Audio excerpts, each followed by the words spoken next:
Olá, meus irmãos, tudo bem? Bom dia, boa tarde, boa noite. Não sei a hora que você vai ver esse vídeo. Peço perdão pela demora. Espero que seja edificante para você, assim como foi para mim, meditar sobre o texto bíblico que está registrado no 10º capítulo do livro de Jó. São 22 versículos e eu queria ler rapidamente porque a leitura é um pouco extensa. Diz assim o primeiro versículo: A minha alma tem tédio à minha vida, darei livre curso à minha queixa. Falarei com a amargura da minha alma. Direi a Deus, não me condenes, faze-me saber por que contendes comigo. Parece-te bem que me oprimas e que rejeite a obra das tuas mãos e favoreça o conselho dos perversos? Tens tu olhos de carne? Acaso vê tu como o homem vê? São os teus dias como os dias do mortal, ou são os teus anos como os anos de um homem, para te informares da minha iniquidade e averiguares o meu pecado? Bem sabes tu que eu não sou culpado, todavia ninguém há que me livre da tua mão. As tuas mãos me plasmaram e me aperfeiçoaram, porém agora queres devorar-me. Lembra-te que me formaste como em barro e queres agora reduzir-me a pó? Porventura não me derramaste como leite, não me coalhaste como queijo? De pele e carne me vestiste, e de vossos tendões me entreteceste? Vida me concedeste na tua benevolência, e do teu cuidado a mim me guardou. Estas coisas as ocultaste no teu coração, mas bem sei o que resolveste contigo mesmo. Se eu pecar, tu me observas, e da minha iniquidade não me perdoarás. Se for perverso, ai de mim. E se for justo, não ouso levantar a cabeça, pois estou cheio de ignomínia. E olho para a minha existência, a minha miséria. Porque se a levanto, tu me caças como um leão feroz, e de novo revelas poder maravilhoso contra mim. Tu renovas contra mim as tuas testemunhas e multiplica contra mim a tua ira. Males e lutas se sucedem contra mim. Por que, pois, me tiraste da madre? Ah, se eu morresse antes que os meus olhos nenhum me vissem. Se eu teria sido como se nunca existira e já no ventre teria sido levado à sepultura. Não são poucos os meus dias? Cessa, pois, e deixa-me para que por um pouco eu tome alento, antes que eu vá para o lugar de que não voltarei, para a terra das trevas e da sombra da morte. Terra de negridão, de profunda escuridade, terra da sombra da morte e do caos, onde a própria luz é tenebrosa. Vou orar. Senhor Deus, eu louvo pela tua palavra, pela tua revelação, e peço que o Senhor me ajude na exposição do teu texto e que o seu nome seja glorificado na minha vida e na vida dos meus irmãos, Pai. Em nome de Jesus. Amém. No dia 29 de agosto, há pouco mais de uma semana, nós recebemos uma triste notícia de uma criança, de um garoto chamado Miguel, que morava na cidade de Imbé, no Rio Grande do Sul. O menino tinha 7 anos, era criado pela mãe, Yasmin, e pela companheira Bruna, que moravam numa casa, numa região ali no bairro de Imbé, no litoral norte do Rio Grande do Sul. E aquele menino sofria maus tratos, aquele menino era maltratado, ele sofria torturas psicológicas, torturas físicas. A proprietária do imóvel não sabia que as duas moças tinham uma criança. Os vizinhos, apesar de ouvir alguns gritos esporádicos, eles não sabiam que havia uma criança na casa. O menino sofria maus tratos, era torturado, ele fazia as necessidades dentro de um guarda-roupa. E a polícia, depois das investigações, descobriram que essa criança ela era torturada e haviam vídeos e prints de conversa entre a mãe e a companheira Bruna. Na madrugada do dia 28, a mãe acorda o menino, o Miguel, e dá medicamentos para ele, dopa a criança e deixa a criança desacordada. E depois ela pega a criança e coloca dentro de uma mala e põe no seu carro e sai por becos e vielas e ruas da cidade de Imbé, fugindo de avenidas principais, porque havia vigilância de câmeras e também podia ser encontrada pela polícia. E ela e a companheira param às margens do rio Tramandaí e pegam a mala do carro com a criança dentro e atiram no rio. E no dia seguinte ela vai na polícia à noite e registra que a criança havia desaparecido. A polícia percebe contradição no discurso dela e da companheira e ela acaba confessando que ela havia dopado o menino e drogado ele e não sabia se ele estava vivo ou não na hora que ela tirou no rio Tramandaí. E a inocência, a integridade daquele menino não blindou ele do sofrimento. Tudo aquilo que ele experimentou, apesar de ser uma criança inocente de 7 anos, isso não o isentou dessa crueldade, dessa covardia que a mãe e a sua companheira infligiram contra ele. O pai não tinha contato com o filho, mora em Santa Catarina, e não sabia de que o menino estava sofrendo esses maus tratos. Uma história covarde, uma história muito triste, eu me emocionei muito. Eu tenho um menino de 8 anos e, inclusive, vi alguns vídeos da criança pedindo para que a mãe apenas o amasse, e é um vídeo estarrecedor. São por histórias assim que nós nos deparamos com pessoas que são ateus, com homens que se tornam ateus por conta de situações assim, porque eles não conseguem conceber que um Deus bom permite que crianças assim sejam brutalmente assassinadas, como outras tantas histórias que nós temos acesso, que nós conhecemos, de brutalidades, de covardias feitas com crianças, com mulheres, com homens, com idosos. Eis a grande pergunta que permeia a humanidade há muito tempo: por que nós sofremos? O porquê que a gente precisa sofrer tanto? Qual é a causa, a motivação de tanto sofrimento no mundo? O principal argumento dos ateus é esse. Eles não conseguem conceber que um Deus bom permite o sofrimento no mundo. Por isso que eles preferem abrir mão de conceber um Deus, que um Deus está por trás de tudo, se ele é totalmente bom, como ele permite situações assim. A integridade, a inocência não blindaram esse menino do sofrimento.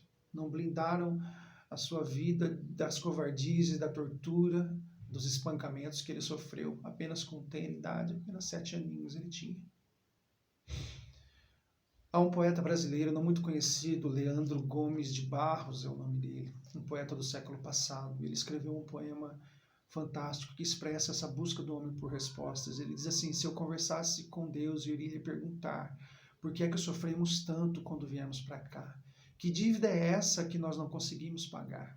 Nós temos que morrer para pagar. Se eu conversasse com ele, eu iria perguntar por que ele não fez a gente do jeito que ele é feito. Não come, não dorme, mas vive satisfeito. Porque existem uns felizes e outros que sofrem tanto. Se nós nascemos do mesmo jeito, moramos no mesmo canto. Quem é que foi temperar o choro e acabou salgando o pranto? Me parece que Deus, ao nos criar, pesou a mão no sofrimento. Me parece que ao temperar o choro, segundo o poeta, ele acaba salgando o pranto. A integridade e a inocência não livraram o menino da covardia e da maldade, da crueldade na qual ele sofreu. Da mesma forma, a integridade e a inocência não livraram a Jó do sofrimento que ele experimentou. Nós sabemos bem a história, nós conhecemos que Jó perdeu a sua família. Os seus filhos foram todos mortos num dia. Ele perdeu todo o seu patrimônio. Ele perdeu a sua saúde. Quase perde o seu casamento. Nós não temos ideia do luto que aquele homem experimentou. Diante de tanto sofrimento, diante de tanta luta, Jó decide consigo mesmo: não, eu vou perguntar para Deus, eu vou questionar ele, porque não é possível isso tudo que eu estou passando. Não, eu não entendo o porquê que ele me criou e agora ele me reduz ao pó, ele me devora como um leão. Me parece que esse Deus é sádico, é um Deus que se alegra no meu sofrimento. É um Deus que tem uma alegria maliciosa em me ver sofrer, que parece que acredita nas fofocas e nas palavras dos meus amigos. Enquanto os meus filhos se decompõem na sepultura, os meus amigos estão vivos na minha frente, me afligindo com acusações, querendo procurar a causa do meu sofrimento. E muitas vezes nós achamos que os nossos sofrimentos, que os sofrimentos das pessoas ao nosso redor são por conta dos seus pecados. Mas nós aprendemos com o livro de Jó que nem sempre é assim. Deus dá o testemunho de Jó. Deus dá testemunho da vida dele diante de Satanás. Era um homem íntegro, Era um homem reto, que se desviava do mal. E Jó, diante dessas acusações dos seus amigos e diante de todo o luto que ele estava passando, que ele estava vivendo, será que é possível mesmo estancar o luto? Essa sangria de dor e de lágrimas que muitas vezes visita a nossa vida e que visitou a vida desse homem. Que drama foi esse? Não existe uma palavra para expressar a perda de um filho. Se você perde uma esposa ou marido, você é viúvo, viúva. Se você perde os pais, você é órfão, mas filho. Quando você perde um filho, não tem uma palavra, não é o curso natural das coisas. O curso natural são os pais, os filhos enterrarem os pais, e não os pais enterrarem os filhos. Jó estava completamente destruído. E ele estava decidido a colocar para fora a sua queixa, o tédio, o certo niilismo vivencial que ele estava presenciando. Muitas vezes nós queremos parecer fortes, muitas vezes nós queremos parecer rígidos e sólidos diante da tempestade, diante do dia mau. Talvez exige mais força você estancar o choro do que liberar a lágrima, o fluxo da dor, o fluxo da aflição, o fluxo do flagelo. Jó amaldiçoou a sua própria existência. Ele desejava ter sido abortado. Esse era o único recurso que Jó tinha, porque ele sabia que ele estava nas mãos de Deus. A sua inocência, a sua integridade não o isentaram do sofrimento. Ele amaldiçoou o dia do seu nascimento. Talvez seja por isso que os homens ao nascerem choram, porque é um mundo de dores, é um mundo de sofrimento.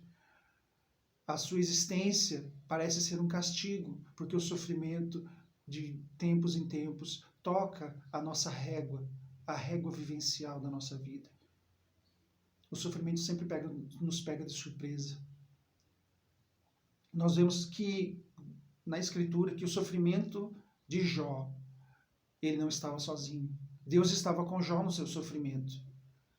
Deus estava com Jó em tudo aquilo, por mais que ele não entendesse, por mais que ele não contemplasse, o Senhor Deus estava com Jó no seu sofrimento.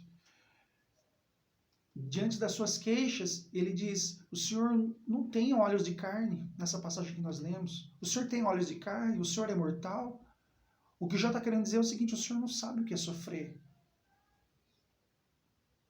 O Senhor não sabe, o Senhor não tem olhos, o Senhor não tem carne. O Senhor não está entre nós para saber como que eu estou sofrendo. O Senhor não sabe o que é sofrer. Deus não sofre, o Senhor está reinando soberano, o Senhor conhece as estrelas pelo nome, o Senhor fundou os alicerces da terra. O Senhor não sabe o que é sofrer. Eu me lembrei das tragédias gregas, as famosas tragédias gregas. O mito de Sísifo, por exemplo, é um clássico exemplo de que nas tragédias gregas os homens não se recuperam. Uma vez que eles falharam, a punição é praticamente eterna. O mito de Sísifo é um claro exemplo disso. Sísifo, ele era um rei que denuncia um sequestro de Zeus, da filha de um outro rei soberano. E ele delata Zeus. Zeus o condena por meio de outros deuses a uma punição severa, dele rolar uma pedra até o cume de uma montanha. Durante o dia e durante a noite a pedra desce, e ele desce a montanha durante a noite, e de manhã ele rola a pedra novamente, e ele foi condenado a essa prática pela eternidade. Rolar a pedra acima no cume do monte durante o dia e descer atrás da pedra para empurrá-la novamente no outro dia, e esse ciclo se completa. Mas o que nós vemos no livro de Jó não é o que acontece com Jó. Jó não é um caso recuperável, um homem que sofre sem causa e sem propósito. Nós vemos que no final no livro de Jó, a história dele foi completamente diferente. Muita gente trata o livro de Jó como uma teodiceia, o fato de tentar justificar o mal no mundo, tentar justificar a Deus. Mas eu penso que o livro de Jó mostra muito mais a legitimidade da busca por uma verdadeira fé, uma verdadeira devoção a Deus. Porque Jó não foi mais o mesmo diante do sofrimento, porque o sofrimento nos muda, o sofrimento lapida a nossa vida, o sofrimento molda quem nós somos. Apesar das sequelas que ele deixa, das cicatrizes que ele deixa, nós nunca mais seremos o mesmo. Você e eu nunca mais seremos os mesmos após o sofrimento que nós vamos enfrentar na vida, ou que nós já enfrentamos. O sofrimento nos forja, o sofrimento nos lapida, e nós saímos de lá restaurados pelo Senhor. O Senhor molda, o Senhor estava com Jó no seu sofrimento.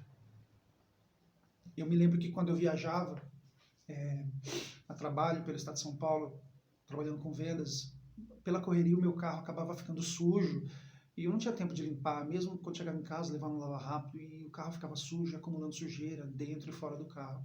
E às vezes um frentista misericordioso parava e passava uma aguinha no para-brisa e limpava o para-brisa. Aí eu percebi o quanto estava sujo. E muitas vezes o sofrimento faz isso com a gente na nossa vida. Muitas vezes as lágrimas vêm para desembaçar a nossa visão, para que a gente veja as coisas como elas realmente são. Talvez você não veria coisas se os seus olhos estivessem secos. As lágrimas limpam a nossa visão e nos fazem enxergar coisas que nós não víamos antes. Foi o que acontece com Jó. A sua sorte é restaurada e ele diz, agora os meus olhos te veem. Agora eu posso te contemplar, Senhor. E eu me arrependo das coisas que eu falei e do que eu fiz. Porque agora os meus olhos podem te ver. Agora eu posso enxergar e contemplar quem o Senhor é. O sofrimento serve para lapidar o nosso caráter e avaliar a nossa verdadeira fé, a legitimidade da nossa adoração. O que estava em xeque não era os propósitos de Deus exatamente sobre a vida de Jó, mas o quanto Jó estava guardando a mensagem de que Deus estava no controle, de que ele queria conhecê-lo muito mais. Jesus, nós encontramos o maior lamento, o maior sentimento de abandono em Jesus Cristo, quando ele diz para o Senhor, meu Deus, por que o Senhor me desamparou? Jó não tinha essa revelação, mas nós temos essa revelação de que Jesus sofreu, Jesus morreu, Jesus veio em carne, um Deus sofredor, o maior paradoxo existente. É um Deus que sofre. Em nenhuma outra religião do mundo você vai ver um Deus que caminha entre a sua criação. Todos eles estão em palácios, em esferas espirituais totalmente distantes, mas o nosso Deus, ele se encarnou, ele esteve entre nós, ele sofreu morte de cruz. E repare que mesmo a morte de cruz, mesmo a tortura que ele sofreu, mesmo ele ter esse sentimento de abandono que ele teve, ele sabia que o Senhor estava com ele mesmo, a despeito de não senti-lo. O Senhor estava com Jó, o Senhor estava com Cristo. E o Senhor está com você. O Senhor está conosco no nosso sofrimento. O Senhor, Deus, está conosco no nosso sofrimento. O lamento de Jesus mostra que há um carinho.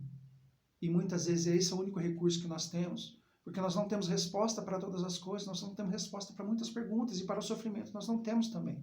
É a única resposta. É o lamento.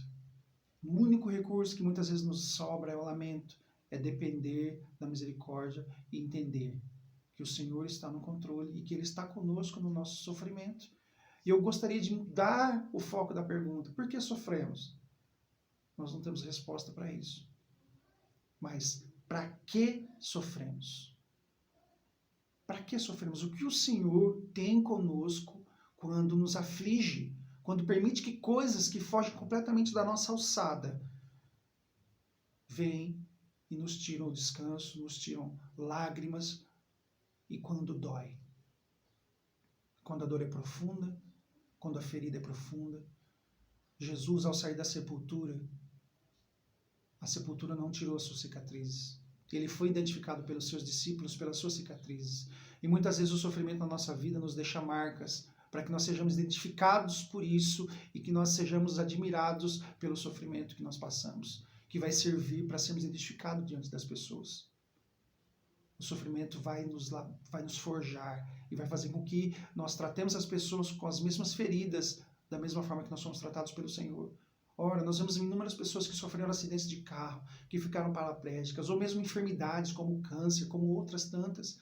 Essas pessoas que passaram por esse vale, nós temos o exemplo da nossa professora Silvia, que dedicam a sua vida, após o sofrimento, a ajudar pessoas que sofrem, a chorar com os que choram, a labutar ao lado de pessoas que estão passando por problemas difíceis. O sofrimento é pedagógico, o sofrimento nos torna ensináveis.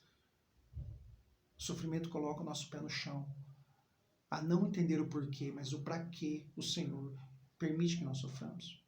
A missão da igreja, a missão nossa como irmãos, como igreja de Jesus, é expandir o reino de Deus, é fazer discípulos, mas chorar com os que choram, respeitar o luto, não procurar acusações ou motivações que levaram as pessoas a sofrer o que elas estão sofrendo, mas experimentar a graça e o amor de Deus, e saber que nosso Deus também sofreu, e Ele sabe sim o que é sofrer, porque Ele sofreu a nossa luta, Ele sofreu a nossa dor, O castigo que estava sobre nós, ele pegou sobre si. E nós temos a paz e o descanso de saber que ele sabe o que nós estamos sentindo, porque ele também sofreu. É um Deus que compartilha a nossa luta, compartilha a nossa dor.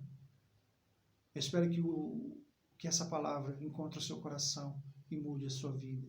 Guarde essa palavra no seu coração, de que o Senhor aflige-nos para nos tornar ensináveis. É um recurso pedagógico para que a gente console a outros, edifique a vida de outros. E a missão da igreja é discipular, é formar discípulos e chorar com os que choram, consolar, se alegrar. Que Deus te abençoe.